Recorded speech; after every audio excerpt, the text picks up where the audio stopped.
Good morning. I wonder what you remember about your first word.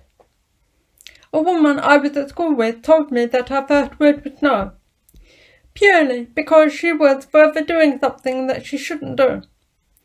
So the word no was repeated regularly. We learn other words as we grow up, but the words not allowed become a part of our vocabulary. Granted, some of us would have been brought up more strictly than others, who had more freedom in what they did. But the expected behaviour of us all will have varied depending on culture, parents' expectations, and their outlook on life, and also schooling. But all of us will be familiar with those words and will have learnt them at a fairly early age. As we become adults, our lives contain a fair proportion of rules from the council, the government, and other institutions, all of which will hopefully impose fair rules about living for our own good and for the welfare of all, although it's not always the case. Recently, my husband started getting COVID symptoms, and so, following government guidelines, we isolated ourselves at home. But we were also told that he needed to get a test. To do this entailed leaving the house. I remember getting very confused as to what the government wanted us to do. Did they want us to stay at home, or did they want us to leave the house?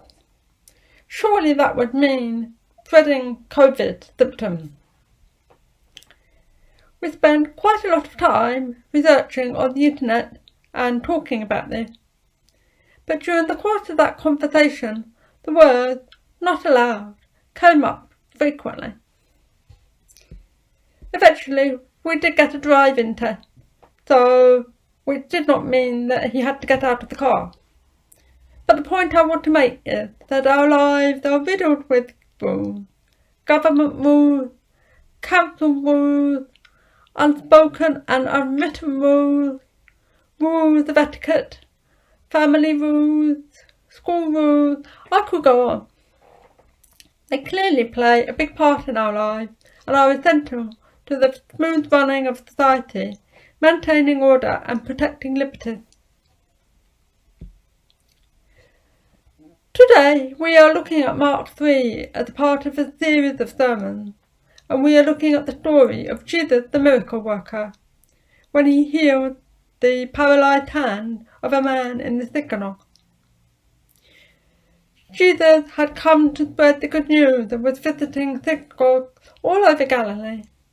He was healing people and forcing evil spirits and demons out of people.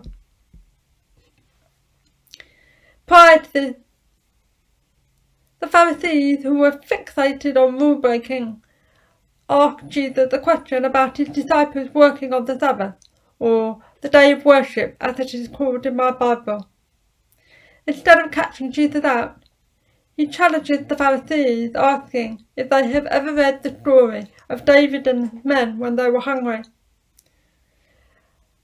And he informs them that the day of worship was made for people, not people for the day of worship. Why were the Pharisees so fixated on keeping the Sabbath as a day of rest? Well, for one, it is included in the Ten Commandments. Remember the Sabbath day by keeping it holy. It goes on to say that we should work for 6 days and keep the seventh day free, because God created the world in 6 days and then rested. We are also told that in Exodus 31 and 35 that anyone who does not keep the Sabbath should be put to death. Jewish law states that there are 39 different activities that cannot take place on the Sabbath. These include ploughing, sowing, baking, tying, and untying. Each of these activities has a detailed explanation as to what is allowed and what isn't.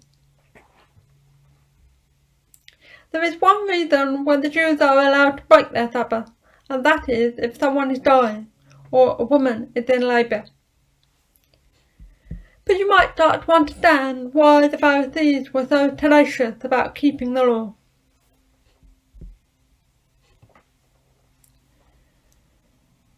We now read that Jesus was in the synagogue, and he asked the audience a question, and was sad at the lack of response.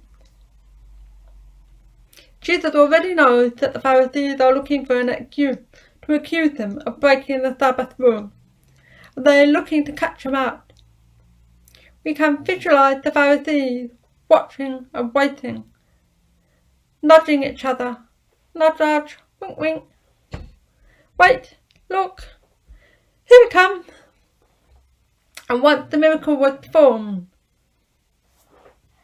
that's not allowed. But Jesus asked the people a question. Now, when someone asks you a question, you get an opportunity to answer, to explain, share, or even question. We may not know the answer or know what to say at times, but Jesus was offering an opportunity for the Pharisees to engage with him, so he can explain the significance of the Sabbath and about caring for his fellow man. In a way, he could have been offering an olive branch to the Pharisees. Come on, engage with me. Let's look at this together. Let's have a discussion. Let's look at your understanding of the law. Sadly, for whatever reason, the Pharisees did not answer, but their hearts and minds were closed to their own belief, and they missed an opportunity to gain understanding. I think that made Jesus sad.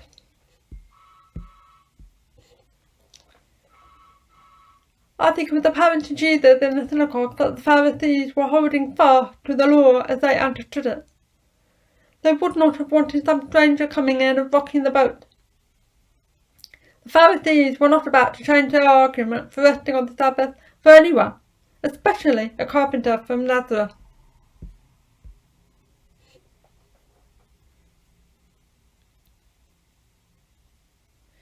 We all have decisions to make every day of the week, and sometimes we have them on Sundays too. Sometimes it's a small decision, like I've run out of milk. Should I nip out to the shop to buy some more? Or can I wait till Monday? Clearly, the decisions that we often face are not on the same level. And although the man's paralysed hand doesn't appear to be life-threatening, it most certainly affected the quality of his life. But you can imagine the Pharisees' argument. Why did they have to be today? Jesus regarded the man with compassion and healed the man's hand there and then. I think Jesus would have done this any day of the week. But he wanted to show them that the day of worship was made for man, and to reinforce the command of loving your neighbour as yourself. But the Pharisees are holding on so rigidly to the rules they cannot see the person or feel any compassion for his needs. The Pharisees had come with their minds already made up. They were not there to learn, they were not there to change, but to catch Jesus in action, breaking the law. This much is evident in verse 6. The Pharisees left, and with Herod's followers they immediately plotted to kill Jesus. Makes me wonder, how do we respond to Jesus? Are we tied down by laws? A bit like me dithering whether my husband could get a test or not. Can we see through the laws and see the need of the people? What hardness of heart or preconceived expectations do we have? When we have hard heart, we do not hear what Jesus is saying to us. Jesus was a radical. Certainly he did not do everything by the law, but he had a heart of compassion and he demonstrated that he cared for people. Jesus desired that the Pharisees change their heart, attitudes, way of thinking, and allow themselves to be changed. What does God want us to change? And more to the point, are we willing?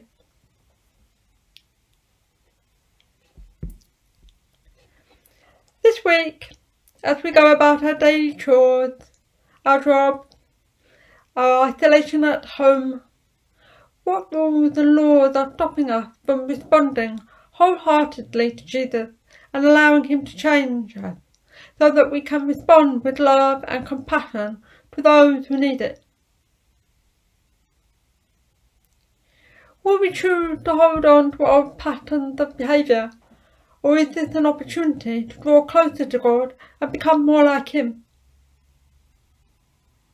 I know this second lockdown is proving hard, but it also gives us time to reflect on our relationship with God with less interruptions and distractions, and to think about how we want to emerge from this period of seclusion.